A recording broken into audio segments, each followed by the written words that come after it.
Sejam bem-vindos a mais esse podcast. E é interessante até o fato de algumas pessoas questionam, a história da igreja e é interessante o quanto que você consegue encontrar. E isso, lógico, estou falando fora da igreja. A gente falou aqui uma vez, você pode entrar naquela biblioteca que às vezes as alas têm, né? Que tem uns livrinhos e tal, sempre vai ter livro da igreja lá. E se você for até uma biblioteca da cidade ou pesquisar algo na internet a respeito da parte histórica da igreja, como que era aos redores de Joseph Smith naquela época e os líderes subsequentes dele, historicamente procurando, você vai ver muita coisa que não foi ensinado pra gente dentro da igreja. E muitos até falam que tudo foi romantizado, foi num formato para ficar bonito de se ver e de se falar sobre isso. Então como eu também ouvi uma outra expressão, a igreja coloca um monte de cerejinhas na história e faz parecer que é linda a história, que é uma história de superação. Mas a gente acaba encontrando muitas coisas. Por isso que a gente fala aqui nos nossos podcasts que machuca, dói quando a gente descobre a verdade, porque é um choque, é algo que a gente não esperava. Que a gente falou, não importa se você ficou 1 ano na igreja ou 40 anos. É um baque você descobrir que tudo que estava sendo ensinado ali é tudo fantasiado, é tudo com cerejinhas, para ficar bonito. E tem muitos episódios que realmente é chocante. Que você vai nessa bibliotequinha da ala, e você não vai encontrar nenhum livro da igreja falando. Você vai lá comprar livros na lojinha do templo, não vai ter nenhum livro falando histórias dessa forma. Vai estar lá todas as histórias com cerejinhas, para que você ache mais bonito. Então muitas coisas, desde a época de Joseph Smith, por exemplo, a gente pode procurar na história, a gente vai achar muitas coisas. A Vânia Moore, uma vez, ela falou de um livro, e comentou já até vários trechos, que é um livro de Alex Bean, se não me engano, que se chama American Crucifixion. E eu não sei se tem em português. E realmente a indicação desse livro é fantástica. É um livro muito... É um livro de história ao mesmo tempo, e o mais interessante, não tem cerejinhas. É a história como deve ser contada. Até fala, por exemplo, Joseph Smith, quando ele se deu como profeta lá, e ele falava, a volta de Jesus Cristo vai ser no nosso século. Ele estava nos anos de 1800. E ele falava, vai ser nesse século, por isso que complementou no nome da igreja Últimos Dias. Só que hoje a gente está aqui em 2020, e ainda é os últimos dias. Mas contaram isso lá na igreja para você? Não contaram. E aí ele morreu tal, e virou o século e não voltou. E é aquela história, você vai aos poucos, quando sai da igreja, tendo um baque a cada dia. Mas quando a gente fala assim, nossa, é um baque, dói, lógico, porque você acreditou em algo diferente do que te ensinaram. Mas é libertador. É aquele negócio, eu não queria viver na gaiola, eu queria viver no jardim que tem fora da gaiola. Então você vai aprendendo as coisas, e isso te faz crescer. Mas essa é só uma das histórias de Joseph Smith, que você pode pesquisar, saber sobre ela. Por exemplo, existia um grupo que quando os santos estavam se estabelecendo no Missouri, que Joseph Smith instituiu um grupo que chamava Day Night, que se eu não me engano é Cavaleiros do Dia, alguma coisa assim, traduzindo. E eram grupos de homens que tinham que defender os santos ali enquanto eles estavam se estabelecendo, nem que se fosse para matar. Falaram isso para você na igreja? Houve um confronto com esses Day Night, que é os cavaleiros do dia. Então o que aconteceu? Esse confronto foi a polícia da época, que estava lá fazendo investigações, olhando tal, o que estava acontecendo naquela região, e descobriram, né, os Mormons tal, e os Day Knights, eles foram confrontar com a polícia, né? E nesse confronto, se eu não me engano, o pessoal da igreja, né, instituído por Joseph Smith, os Day Knight, eles mataram 6 policiais da época.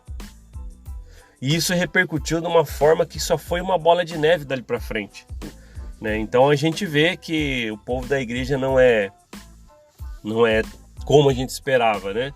Te contaram isso dentro da igreja? Falaram que um grupo instituído por Joseph Smith mataram 6 policiais? Então é complicado.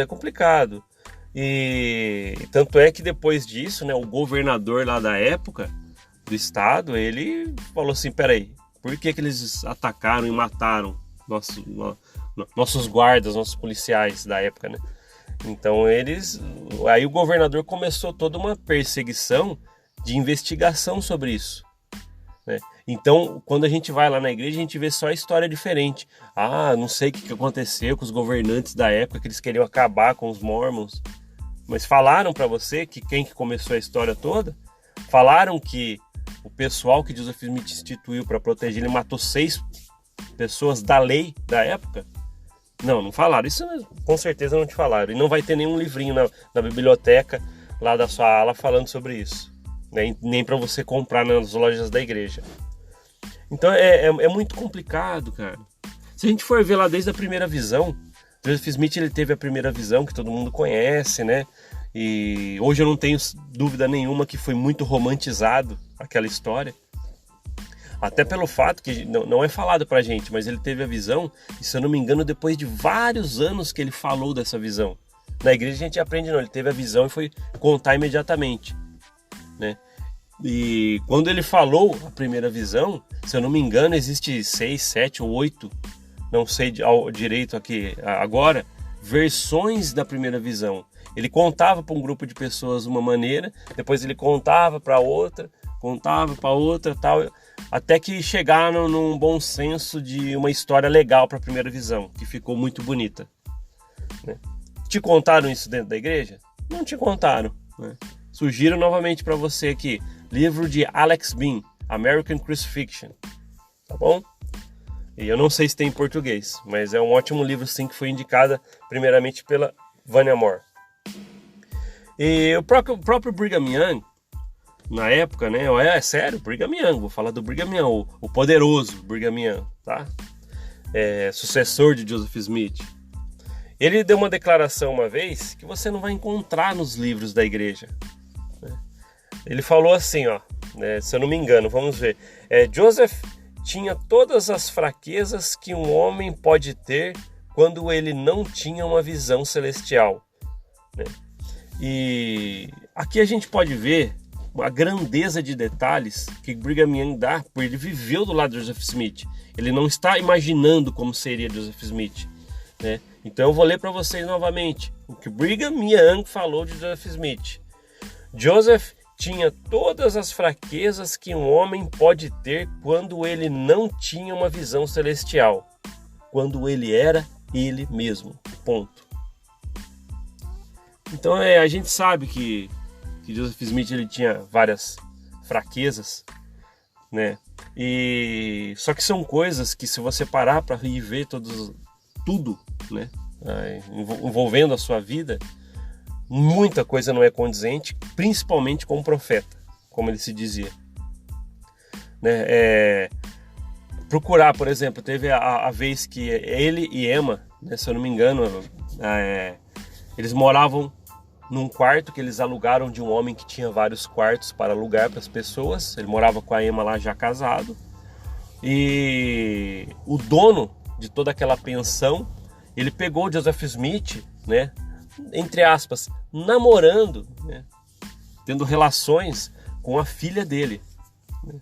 Então o dono da pensão ficou enfurecido, né, com essa cena. Um homem casado fazendo isso, então vamos dar uma lição para ele aprender. E jogaram piche e penas nele. Será que foi esse o motivo que você aprendeu na igreja? Por que jogaram piche e penas em Joseph Smith? Foi por isso que você aprendeu? Foi dessa forma? Não. Na igreja, se você procurar nos livros, não vai estar. Este foi o real motivo. E na verdade, teve aquele episódio antes, que Emma Smith, se eu não me engano, ela chegou um dia antes do horário na casa dela, que ela tinha saído, já casada com Joseph. E, se eu não me engano, a moça se chamava Fanny Alders, se eu não me engano. E era uma moça que estava meio afilhada lá com eles. E ela chegou mais cedo e ouviu um barulho no celeiro. E era Joseph Smith mantendo relações com Fanny Alders. E o que aconteceu? Ele teve que inventar toda uma história. Tá? Não, foi o Senhor que me mandou. E ele sempre tinha esse tipo de problema. Então, se for ver mesmo, o que levou à ruína da igreja foi a poligamia, que muitas até moças de 14 anos ou casadas, que ele só achava formosa, não sei o que encantava nele, e ele chegava para ela e falava: tive uma revelação que você tem que casar comigo. E ele fez isso até com moças casadas com maridos vivos. Você foi ensinado isso na igreja? Foi ensinado dessa forma para você? Não foi. Repetindo, se você entrar na bibliotequinha da igreja ou comprar algum livro na loja da igreja, você não vai encontrar essa história. Por quê? Colocaram as cerejinhas na história para ficar mais bonito para você. Romantizaram tudo isso. Então é um montante de coisas que a gente está falando aqui. Lógico, não vou ficar no podcast falando todas as coisas, um podcast de 2 horas vai ficar. Mas para entender que realmente existe muita informação que não está dentro da organização. E eles não têm interesse nenhum em mostrar tudo que a gente falou aqui. Você acha que a igreja ela tem algum interesse em mostrar para você dessa forma? É lógico que não. Não vai ficar atraente, não vai ficar uma história bonitinha, não vai ficar uma história com cerejinhas. Então se você está dentro da igreja, está chocado com um monte de coisa que eu falei, que esse cara está inventando, não pode ser, tá? Sei lá, dá uma lidinha. Será que seu líder vai ficar bravo com você se você ler o livro de Alex Bean, American Crucifixion? Ele não vai ficar bravo não, leia, aprenda sobre isso. E depois você tira suas próprias conclusões. E existem muitas outras coisas, a gente só está falando de um livro aqui, mas existem materiais e materiais, históricos principalmente, muitos estudiosos dos Estados Unidos que pesquisaram a fundo a história da região, E é interessante que esses estudos não são feitos sobre pessoas só. Vamos estudar a vida de Joseph Smith. Não, vamos estudar todo o ambiente. Não falava naquela época lá que Joseph Smith, quando garoto, ele estava vivendo numa confusão religiosa, estava uma época de confusão de religiões. Não foi ensinado isso para você? Nunca houve essa confusão de religiões nessa época. Não. Tinha as igrejas já instituídas, cada um com seu clero, com seus líderes. Então, alguns detalhes que a gente vai vendo o quanto que nos esconderam a verdade. Joseph Smith lá atrás, toda essa história de muitas visões. Por exemplo, te ensinaram, ou você leu em algum lugar de livro História da Igreja, porque muita gente tem livros da igreja que às vezes aparece um líder para você, aqui contém toda a história, mas não é da igreja, está romantizado. Você acha que vai estar escrito lá que Joseph Smith ele escondia o cavalo de alguns fazendeiros, e depois chegava para o fazendeiro, eu tenho um poder mediúnico aqui, eu consigo achar o seu cavalo se você me contratar, me pagar. Aí pagava lá, ele levava o dono até o cavalo, mas ele que escondeu. Então, tanto é que parece que, se eu não me engano, na história, descobriram isso, e ele teve um apelido, um certo tempo, de um encantador de cavalos, se eu não me engano, assim. Além daquele de caçador de ouros, várias histórias aqui que, mais pra frente, talvez a gente faz um apanhado mesmo de coisas, para poder ajudar quem tá querendo aprender. Mas é muita coisa, pessoal. É coisa que dói quando você aprende, Porque pode ver, tudo que a gente falou aqui, nenhum livro em nenhuma lojinha da igreja você vai conseguir encontrar. Nenhum site oficial LDS.org, você nunca vai achar essa história. Não é cômodo para que eles mostrem, não tem benefício nenhum para eles mostrarem a história verdadeira. tá? Precisa estar romantizada, é que você vai lá, se comove e fica lá dentro, tá? E dá o seu dinheiro, seus bens, seus talentos, tá? Aí sem aprender a verdade. Então esse é o podcast que eu queria falar hoje, né? É muita coisa, eu sei, né? E muita informação. Então eu volto a falar, se você é membro da igreja ativo e tá ouvindo essas coisas, tá? Esse cara tá maluco, existe esse livro e mais um monte de coisas, tá bom? Então faça bom proveito do que foi lhe dado, né? Que é a sua inteligência, sua capacidade de aprender. Se você se der esse luxo de aprender fora do quadradinho que a igreja te põe dentro, você vai aprender muita coisa. Tá? E se você está naquele processo saindo da igreja, ouvindo todas essas coisas, é realmente assim que aconteceu. É dolorido, mas você está aprendendo e se libertando, né? Não fica lá alienado, né? Tem gente que, né, eu conheço, tá? Tem pessoas que aprendem todas essas coisas, né? Mas fala assim, tem muitos amigos lá dentro, é legal, eu gosto de ir lá naquelas atividades, sei lá, às vezes acontece e fica lá dentro, sabendo essas coisas, tal, ok, né? Aqui não é, eu não faço esse podcast para você sair da igreja, não, é para que você desperte o desejo de conhecer, né? Se assim você quiser, lógico, tá? Então fica todas essas informações para vocês aqui. A gente pode falar, que eu falei, mais para frente a gente faz um apanhado de fatos históricos que nunca foi te ensinado, porque tem muita coisa, né? O que a gente falou aqui é só algumas, né? E muitas até bem cabeludas, né? Parece que você viu que já são as mais cabeludas, né? Tem bastante, tá? Mas a gente um dia faz um podcast aí com um apanhado de coisas. Obrigado por ouvir esse podcast, né? E eu não costumo pedir isso, mas compartilhe com seus amigos, tá? Aqueles amigos que você vê que precisa de uma luz aí nessas decisões, né? Entre ficar na igreja ou entre pesquisar, né? Talvez pode ajudar a querer pensar. Beleza? Obrigado e a gente se fala na próxima. Até.